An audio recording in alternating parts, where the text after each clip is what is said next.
Hey Betty, this is Lee from Otters SEO.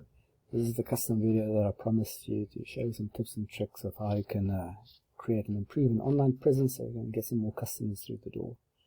I know you mentioned you didn't have a website, so what I'm going to do is I'm going to go through like one of your competitors and see what they're doing and what it's meaning for them. So your top competitor in Cape Town for borehole installation is Andre's Borehole.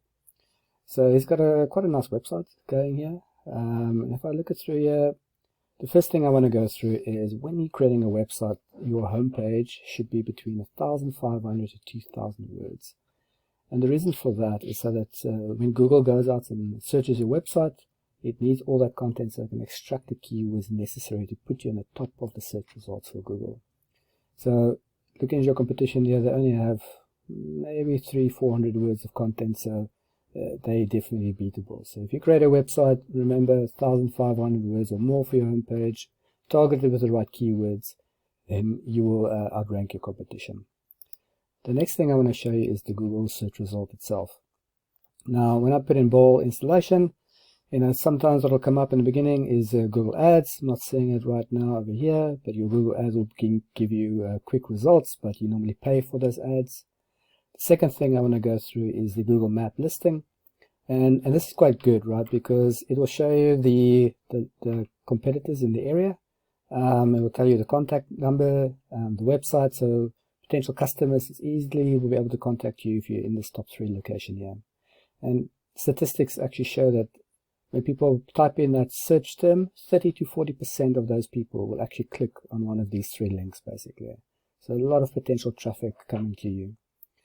Now, how do you get into this top 3 position? Well, you basically have to increase your number of citations.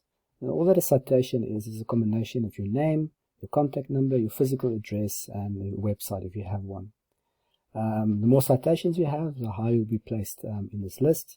And how do you increase that? Well, you have to get the citations listed by a bunch of directories. A directory is basically like a Gumtree or a Yellow Pages or a Facebook and those kind of websites. So the more citations you get listed on these websites, the better you will do. The third thing I want to show you is the organic search result. So also very important because this is what Google sees as the most relevant for the search term that you've actually entered. You'll see your competitors number 1 over here. And basically what's happening here is 29% of people will click on the first link, 15% of people will click on the second link, and 10% on the third link. Less than 9% of people will actually go past the first page in Google.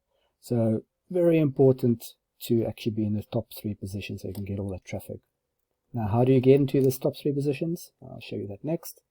We use a tool called Ahrefs, and basically what this allows you to do is put in a website address like your competition over here, and it spits out a bunch of numbers for you, and this is what Google will see when they're actually ranking your website. So the first number is the UR, it's the trust rating. This is how much Google trusts your website, and this is surprising to me because this is your top competitor and Google doesn't actually trust them at all. Your strength index, and they only have this is how strong Google sees your website, and they're also only sitting at a 0.6, so very, very beatable.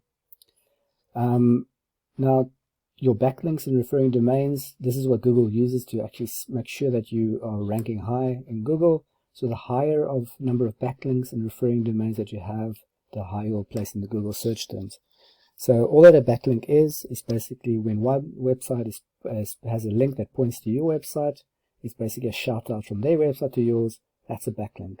And the referring domain is basically just that website that's pointing to you. So the more backlinks and referring domains you have, the better, but not all of backlinks are made equal, so the quality also makes a big difference. You'll see that they have organic traffic of 85, so there are 85 people every month that are finding their website through the Google. So a lot of potential jobs coming through there that your competition is getting and not you.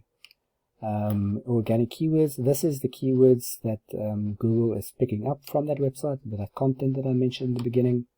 Now if we take a look at what this means, this is the stuff that people are actually typing in. So people are typing in borehole drilling Cape Town. You'll see there's 100 people every month searching for this term, and like I said, the majority of those people are actually finding your competitor and going to their website. Same for well point installation, 200 people a month. borehole services, 60 people a month. So a lot of potential traffic that if you do create a website one day, you can potentially draw a lot of that traffic to your website. So just to recap, when you create a website, you want between 1,500 and 2,000 words of content so Google can find the right keywords and rank you properly. You want to get on the top 3 of the Google Map listing. You want to increase the number of citations that you have by getting onto those directories. And third, if you want to be in the top 3 positions of the organic search result, then you want to make sure that your referring domains and your backlinks are as high as possible and also has the best quality. So like I said, these tips and tricks are all free of charge for you to use, and I hope you go and do it. If you want to find out more information or have some more advice from my side, please feel free to reach out and see how I can assist you in achieving your goals. Either way, I'd really appreciate it if you can just drop me a line of feedback. I'm trying to help out a bunch of local businesses, and your feedback will be highly appreciated. Thank you very much for your time.